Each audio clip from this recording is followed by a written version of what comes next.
Hey everybody, it's Dave here. I've gone live just a tad bit early, which is all good. Got to set up the tweet, and we'll go from there. Don't screw that up. Let's go, bango. And move that out of the way. I do see you there, Jonas. You're in the green room.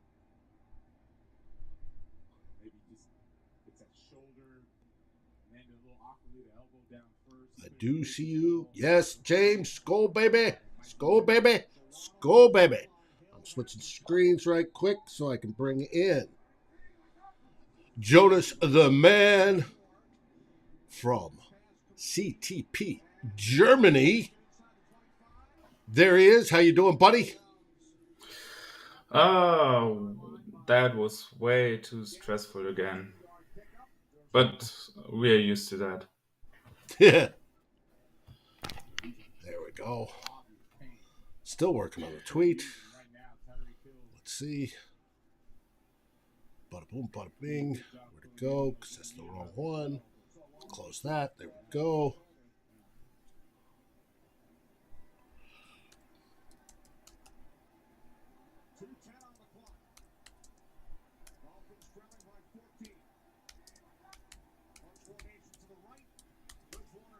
Oh, come on. Yes, we're watching. Hey there, Mary. Hey there, Lene. How are you guys doing? We are watching. I'm behind. Jonas, have we hit the 2-minute mark yet? We should be close. It's 2 minutes and 1 second. And Okay. the Dolphins just got hit with an illegal man downfield penalty. Really? Yeah. Too bad for them.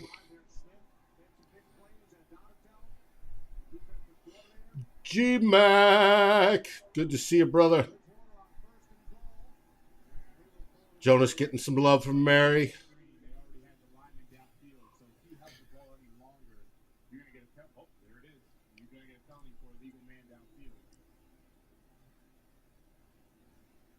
And Teddy is sacked by Daniel Hunter. Hey, he got it. I didn't know if he was actually playing. Okay, cool.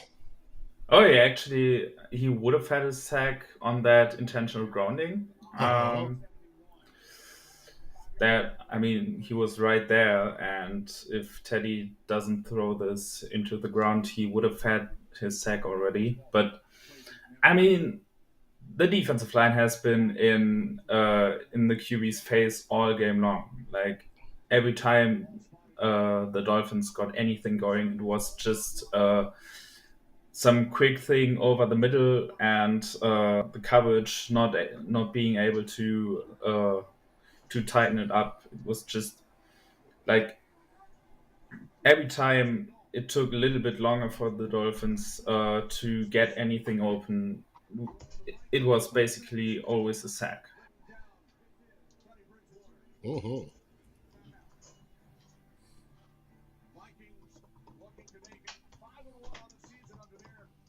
Gotta get the tweet right. There we go. Tweet is out. We're inside the 2 minutes, I believe.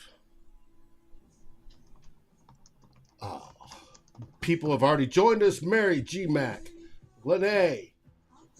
Welcome to the show. And, of course, James06 starting us all off. Love the winning. You got it, G-Mac. We all do. As you can see, stuck in the middle. Mary says, hey, Tyler Fornes of the Real Forno Show joins us today. How you doing, What's up, guys? Tyler? Oh my gosh, this team is going to kill me at some point in time. This is, I'm just going to kind of say it plainly. This is a way that the Vikings never seem to find a way to win in the Mike Zimmer era. They played bad football today, and they're up 14 points. Mm-hmm. That's a completely different scenario than anything we've really experienced in quite some time. There you go, being positive. Yeah, look, there's going to be a lot of negative to talk about this game, but the positives are awesome. Patrick Peterson, outside of a couple times where he just got burned with speed, played a really, really good football game today. Bradbury reverted back to his normal self. He had a rough game today. A lot of bad communication on that offensive line. Kirk Cousins struggled early, but I think a lot of that had to do with the O-line, combined with man coverage stifling these Vikings receivers. That's going to continue to be an issue. And I'm really excited the fact that they get a chance to self-scout this week with the bye, and they'll be able to hopefully find some route combinations to figure it out and fix it, because they're going to have to do something. They have to beat man coverage. If teams can actually line up across the board against these receivers and stop them, this offense is screwed. And we've seen it against the Eagles, and now we're seeing the Dolphins have some success with it. They're going to have to figure that out. How are they going to be able to figure it out? I'm not 100% sure. I'm excited to look back at the tape, but Danielle Hunter is having himself a game. Not a lot of stats, but he's getting to the quarterback, and that's honestly huge for this team. The Dolphins obviously just scored, but look, they're finding a way to win ugly football, and we can't say that enough. Oh, and the Dolphins doing the analytically smart thing, going for 2 here to try and set themselves up in case of an onside recovery. Right. And G-Mac talking about Packers-Jets. Jets are ahead, 27-10. I'm showing 8:33 left. I can't wait to see Aaron Rodgers in his post-game conference. He's going to be so mad. Yes, Lene, Darius Smith has done outstanding. Absolutely outstanding. And the Dolphins, if you're delayed like me, just scored.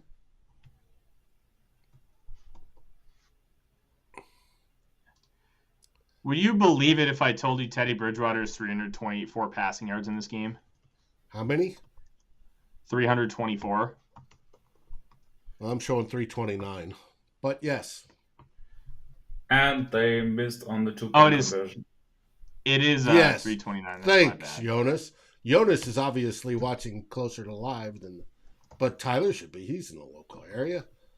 Swerve 95. Worst 5-1 team in history. But we're 5-1, or will be. Hopefully. I actually saw it at the same time as Jonas because I stream everything because cable's expensive, and I quite frankly don't want to pay it.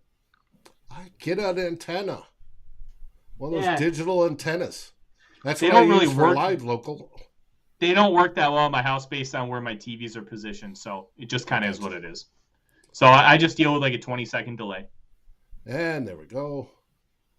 Okay, now we're gonna see that on 24-6. Try. Are you watching it? 24-16, 124. Dolphins go to kick. Yeah, they're gonna do an onside kick. Peterson broke that one up on the extra point. Pat P had a decent day today. Most of the defense did. The Vikings just took a timeout in front ahead of that onside kick. Why? Yeah, I think they want to get their hands team ready. I don't know. To my knowledge, Sanders is notoriously great at onside kicks, and this is probably going to be like some kind of spinning gimmick. And they have the timeouts. They're not going to use them.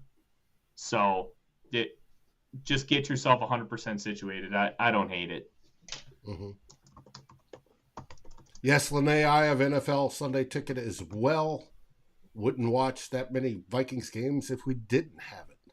But it does run at least a minute behind everybody else. You do the streaming option, don't you? Yes, I have the streaming through versus the direct antenna. Yeah. Okay. Mary says, okay, Vikes. Does that mean they attempted the onside kick? They just did it, and Cameron Bynum just recovered it. So awesome. It's a game. That was a really good attempt to make Bynum make that catch. That was very well executed by both sides, but the Dolphins didn't get the result they were looking for. They were hoping for a myth, and they didn't get it. Okay, cool. With that, I'm going to hit the roll in.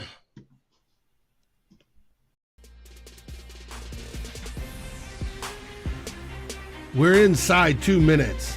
Win or lose. Join us on Climbing the Pockets, the final score.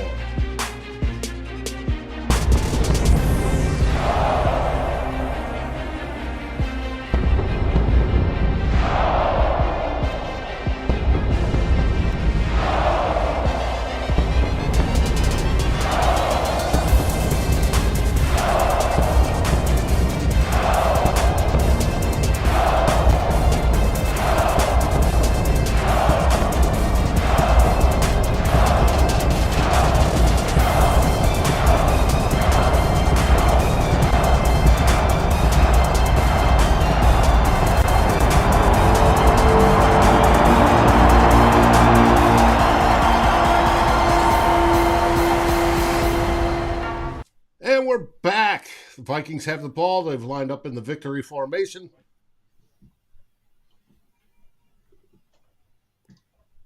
Mary says win. Kevin says 5-1. It's 5-1 going into the bye. If anybody told you at the beginning of the season the Vikings would be 5-1 going into the bye, would you have believed it? I mean, it wasn't like a totally crazy possibility. You had to see those. You had to see that schedule, and you knew that there was a good opportunity to get into the bye week feeling very well. I mean, 5-1 is definitely like the highest it could have gotten.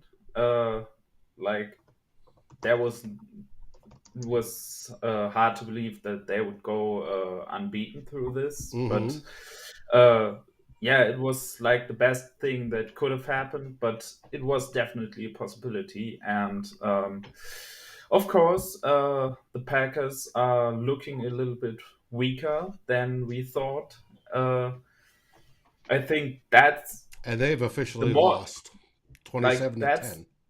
the more unexpected thing. Not that the Vikings are 5-1, it's that the Vikings are ahead of the Packers and by 2.5 games. That's the crazy thing about this. And they have the division right now in a really absolutely in control. Like Yes, I didn't think that they would go into the bye week with that kind of cushion. Right. And you're right. And the Bears lost today as well. The Lions are on a bye. So the Vikings move ahead even further going into their bye. You can't beat that with a stick. Right, Tyler? No, look, the record 5-1 is absolutely tremendous.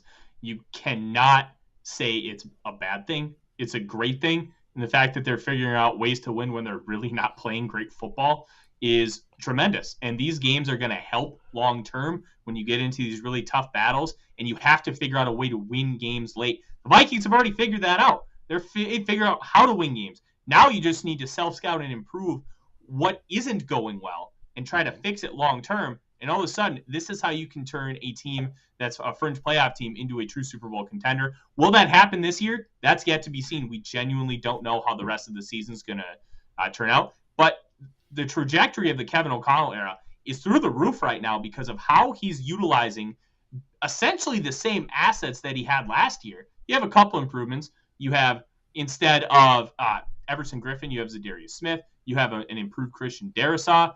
But this is, for the most part, the same team. You have Harrison Phillips. And you can argue he's a downgrade from Michael Pierce. This is, for the most part, the same general components, and they're figuring it out way better than they did last year. And to me, that's on the coaching. Obviously, it's concerning. The Vikings gave up 491 yards to a very depleted Dolphins team using their second and third quarterbacks. But you can fix that. And it is truly a bend, don't break scheme. They only allowed 16 points, and at the end of the day, that's what matters the most. I'm really excited to see how they fix things because there's a lot that needs work. Mm-hmm. But they're 5-1, and that's huge. Mm-hmm. Justin, there are a few dominant teams. I'd put Buffalo and Kansas City in that realm. But, yes, you are correct. The Vikings are taking advantage of a weaker schedule, and they're finding a way to win, which we didn't do last year. Jonas, what's your highlight of the game?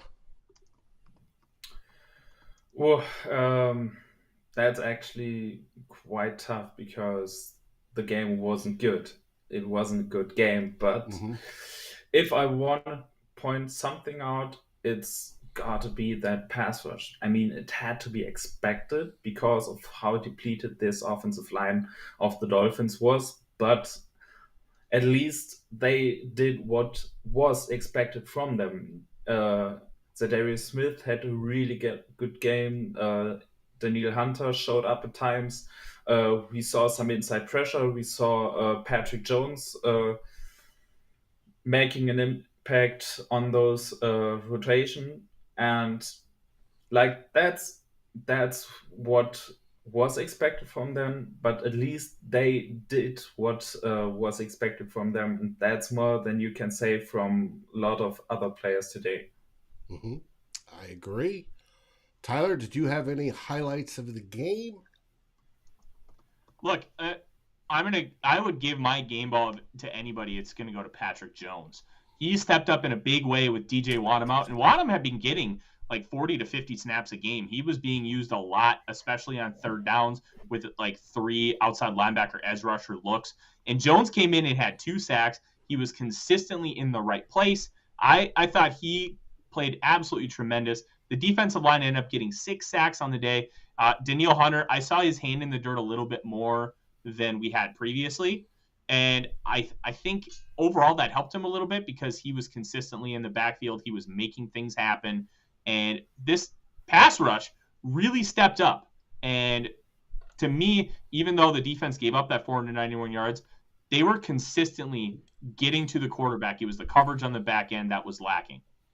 And they were doing, I thought I saw a blitz, but I think it was actually more stunting and switching up who's rushing who this game than they had in the past. And it did generate pressure, which was a wonderful thing. My highlight of the game, to be a little bit different, however, I think the defense is the one that actually won us this game because the offense started out so slowly and badly, was Ryan Wright made up for his shank last week. Mm-hmm. The man had, 9 punts today, I think it was. 10 punts today. You had 6 inside the 20. He had that wonderful 73-yard, as they said on the broadcast, majestic punt that just absolutely switched field position because the Vikings were back deep. It's he made his day, his comeback. Special teams as a whole did a lot better today. Joseph did miss that extra point, wish he hadn't, but we made that up on a 2-point conversion. So all is good. The Vikings are 5-1. Jonas, you have any lowlights of the game? Somebody you want to call out or some aspect of the team? Definitely not somebody, but the fact that the Vikings are still so helpless against blitzing defenses. Like, if you are watching Vikings tape right now, you have to go away with the conclusion that the way to beat this offense is just to blitz the hell out of them, because the Vikings have absolutely no answer for that. And I don't know if it's Cousins not checking into the right place or if it's the wrong play calls. I don't know, but they just don't have any answers against the blitz. And I'm not even sure if the offensive line played so poorly today. They, of course, didn't play as well as they did so far this year, but overall, they got blitzed a lot. So I'm not sure if that's that much on the offensive line, because there are just so many guys you can block, and if they are sending more, you've got to account for that in some way. Maybe with some extra men in protection or some quick hot routes. I don't know, but you've got to have answers for that, and the Vikings didn't have answers for that like the whole season. So that's definitely something they got to figure out during this bye week. Agree. Tyler, you got any low lights you want to hit? Yeah, the Vikings need to figure out something with this coverage scheme. Look, I understand the basis behind it. The basis is sound, especially when you think about that 2018 Chicago Bears team. They had horses in pass rushing. Akeem Hicks, Khalil Mack, Leonard Floyd. They had guys who were able to get to the quarterback really consistently. They were able to play great coverage on the back end. It helped that you had an all-pro corner, Kyler Gordon, emerging safeties in Eddie Jackson and Adrian Amos. But the Vikings don't quite have those same horses. And you cannot keep running these same type of schemes and expect the same results. I think this scheme is great long term, but they need to figure out a way to adjust and play better coverage. You can't expect to give up 458 net yards after you include sacks. Can't expect to give up that kind of yards and let the Dolphins sustain drives. Because let's be honest, they shot themselves in the foot.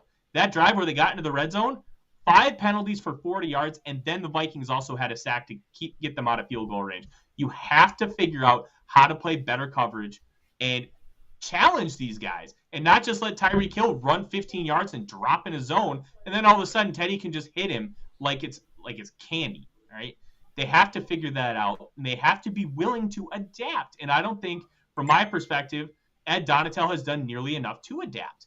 They need to fix something. I don't know what that fix is, but what they're doing is not sustainable over the course of an entire season.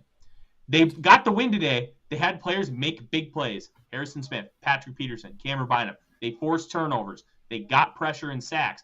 But there was time where they just couldn't protect it all. And they have to figure out a way to fix it. I'm hoping that they can do it because they have really smart people in the room. Ed Donatel's been in this league a long time. Kevin O'Connell's got his head on his shoulders, and he understands what needs to be done. Now they have to go in and implement it. I don't know what kind of success we're going to see from that, but I'm really excited to see what ends up happening moving forward. Well, my low light of the game was the start, the offensive start. When your first 4 drives go 3 and out, each one of them. When I just talked about the punter having 10 punts, there's a problem there. You need to be able to, Kevin O'Connell needs to be able to adjust. The team needs to be able to execute, whether it was a slow start of Dalvin and his wonderful 53-yard run was fantastic. We've been waiting for that. We knew he has the ability to take it to the house, but you've got to be able to start out stronger than that. Put your defense in a better position, because that first quarter, the Dolphins offense was on 11 and a half minutes, right, to the Vikings 3.5, roughly. And you're going to gas those guys. They did a great job just in the fact that they were, time of possession on the game was so lopsided from the beginning. The offense needs to start out better. I don't know if it was the heat and the humidity, right? The Dolphins play it smart. They're in the shade. They put the visitors in the heat. It was supposedly a 25-degree temperature difference between the shade and the sun. They put the Vikings in their purple jerseys, which we said they're undefeated in purple this season. Gotta love that. But they've got to figure out a way to start out faster and get into groove. AD says, can't lie, that Dalvin run surprised him. It surprised me a little bit, but there was some good blocking on that run, even from Ed Ingram, who got smoked today on one particular pass rush. In particular, he got knocked off balance and kept off balance that whole way as he got smoked, and Kirk got sacked. But those are things they can work on. Hopefully the self-scout in this bye week, they can figure out some of those things and tweak them and make it so you're not just relying on pass rush on defense. You've got the back end that's doing better.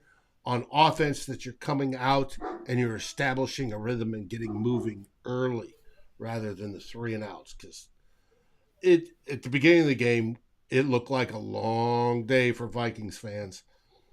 And hey, they pulled it out and they went ahead and they kept it ahead. They made it a little bit, questionable at the end when Teddy went down and scored, but they kept it that way. So, yes, Nick, we usually start fast. We want to keep that starting fast, keep that going. Historic narrative is they start too fast and fall off a cliff after the first drive. Well, we've seen a little bit of change in that under O'Connell. He's kept it going all but the third quarter and then brought it back in the fourth quarter when Kirk Cousins would have to come back from behind. Today, he did not have to, so that's a wonderful thing. All right, are there any questions you guys have of this game? We're in our question and answer period that you'd like to address. And that goes for any of the viewers. If you have a question, throw it up there, and we will attempt to answer it. Jonas, have you got any questions on what you saw today? I think the Vikings got to answer a lot of questions. I think, and that's something that we might discuss.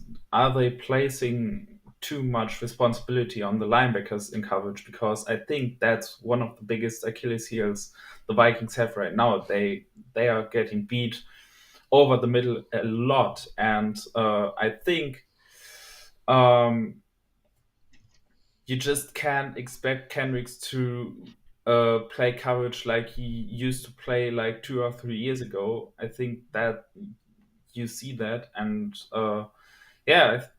there may be a way to fix this defense a little bit by placing a bit more responsibility on the defensive backs instead of the linebackers.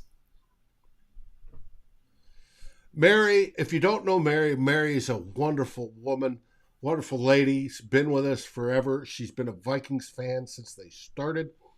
She very much used to help run a, Hallmark card shop. She just posted that she's going to send Aaron Rodgers a card, one of sympathy, I'm sure, to cheer him up a little bit after his loss. I think that's great, Mary. You rock. Tyler, have you got any questions about this team that you want to see answered, especially going into the bye? Yeah, and I think Jonas and I have kind of touched on a lot of it. They need to figure out how to still play a bend, don't break defense without like bending so much that you think it's just going to snap and the levee's going to break. They need to figure out hot routes in some of these downfield concepts because like when you're getting blitzed, you have to have hot routes in there. Kirk Cousins has overall done a very good job at the line of scrimmage, understanding what's in front of him, changing the play, making sure that they're in right protection calls. But at the end of the day, you have to make sure somebody's hot. And if you don't do that, that's a big problem, Dave. You have to be able to figure that out. And I'm a little concerned that we're too focused on pushing the ball deep, and we're not concerned enough about the little things. And I want to see that improved. I want to see Ed Ingram spend the bye week with some of these guys and really try to figure out communication because he has had rough communication in there, especially dealing with stunts. We've seen it time and time again. Some sacks and really bad pressures being allowed have come with stunts and failure to pass off defenders to another guy. So they need to figure that out as well. And then lastly, man coverage. Why can't this team beat man coverage? You have two great route runners and a very good one in KJ Osborne. Irv Smith knows what he's doing too. How are these guys not able to separate from man coverage? Is it because of the concepts that they're doing? Is it because they're just getting beat? What's the issue and how do we fix it? Those are kind of the things that I'm looking for as we come out of the bye. And obviously we get a Cardinals team, which Kyler Murray is look, Modern Warfare 2 is coming out. I'm about to say, he's going to be playing video games. Freddie asked a great question. Why is Greg Joseph missing extra points? or you could add 50-yard pluses when He's he was missed- so he's missed- good early. He's missed 2 on the year now, right? This 2 game extra and points, then and then what was it? 3 or 4 50-yard plus 4.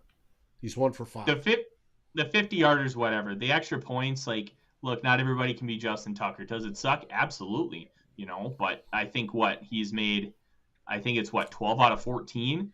Like, when you look at it, the numbers aren't terrible. It's a 33-yard field goal. Sometimes stuff happens.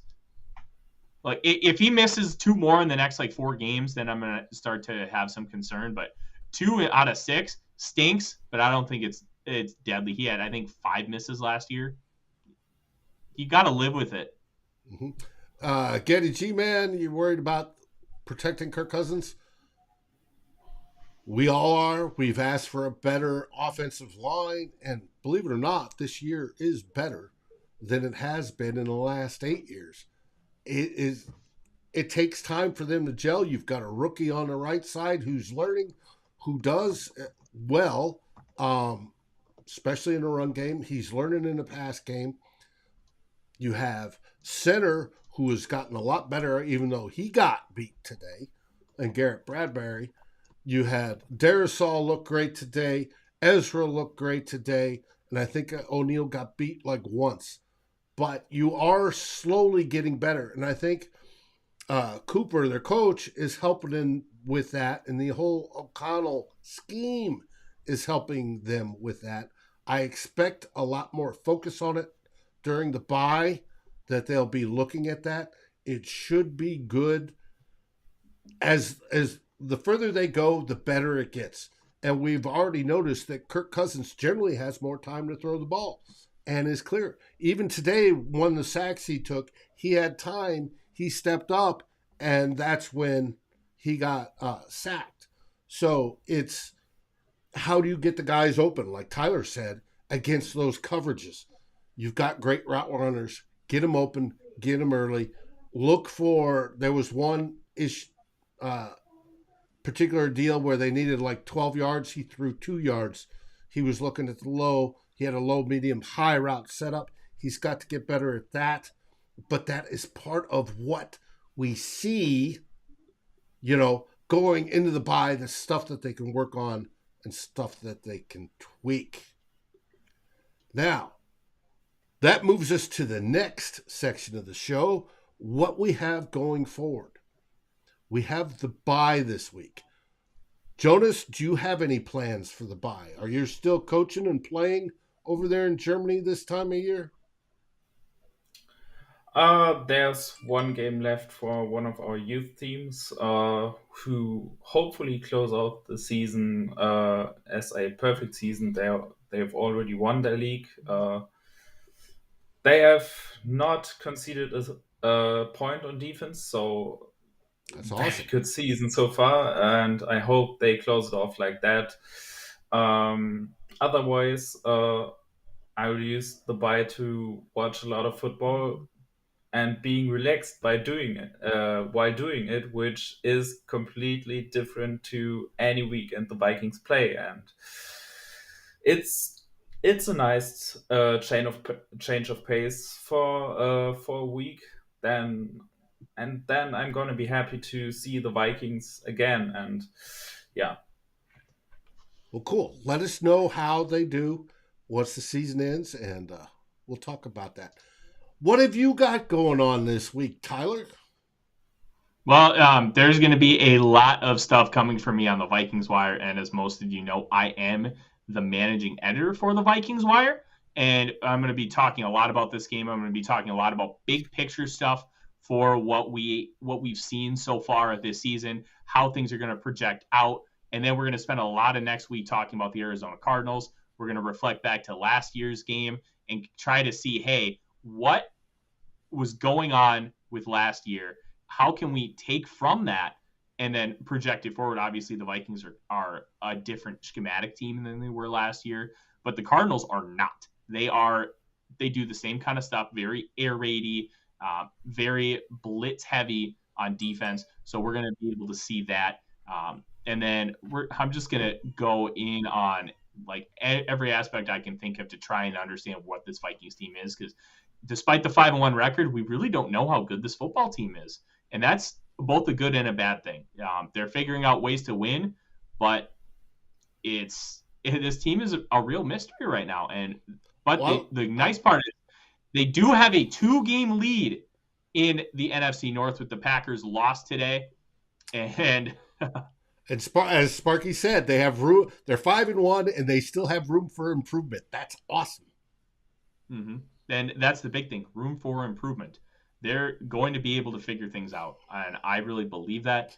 It's just, how are they going to be able to figure things out? Where are they going to figure those things out? Where are they going to continue to struggle? There's just a lot of questions, and we're going to have a lot of fun moving forward. And I'm not going to do some Boone's Farm, but I'll tell you, I do have some bourbon that is calling my name. I got a stock up of ginger beer and lime.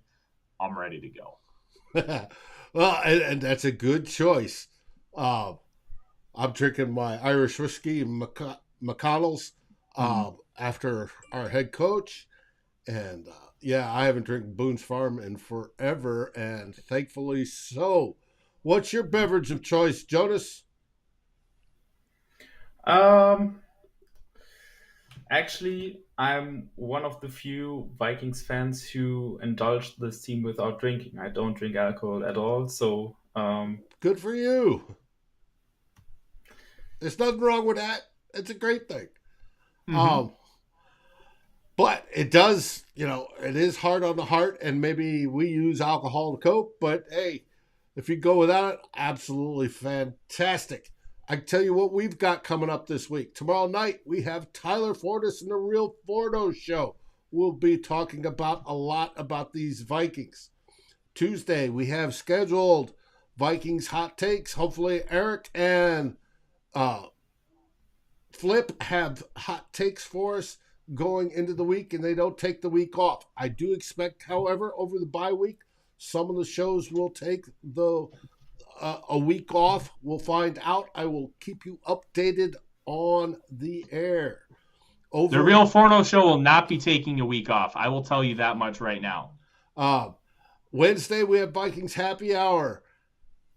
Then back again Saturday. Even though we don't have a game, you'll have two old bloggers, Darren and I will be breaking down this team so far, what we see, what we like, what can be improved, how we can go on from here, build on that 5-1 record.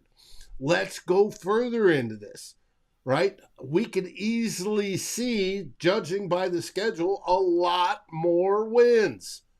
Yes, Buffalo's going to be hard. Yes, there's a couple of them on there that's going to be hard. But we can make it.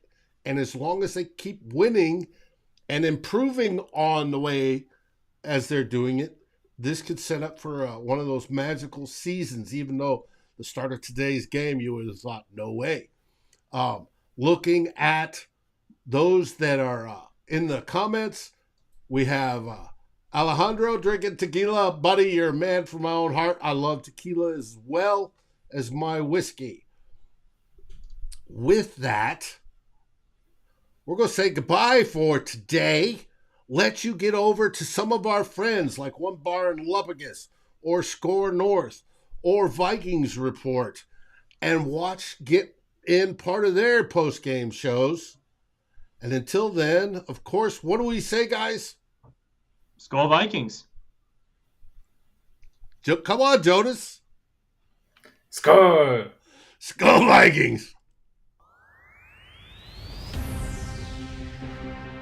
Thanks for watching. Like, subscribe, and ring the bell, and rate us on your favorite aggregator.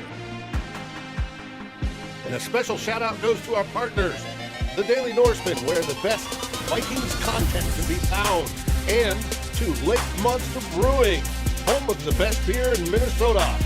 This has been a Climbing the Pocket and SB Nation's Daily Norseman broadcast. Skol, everybody.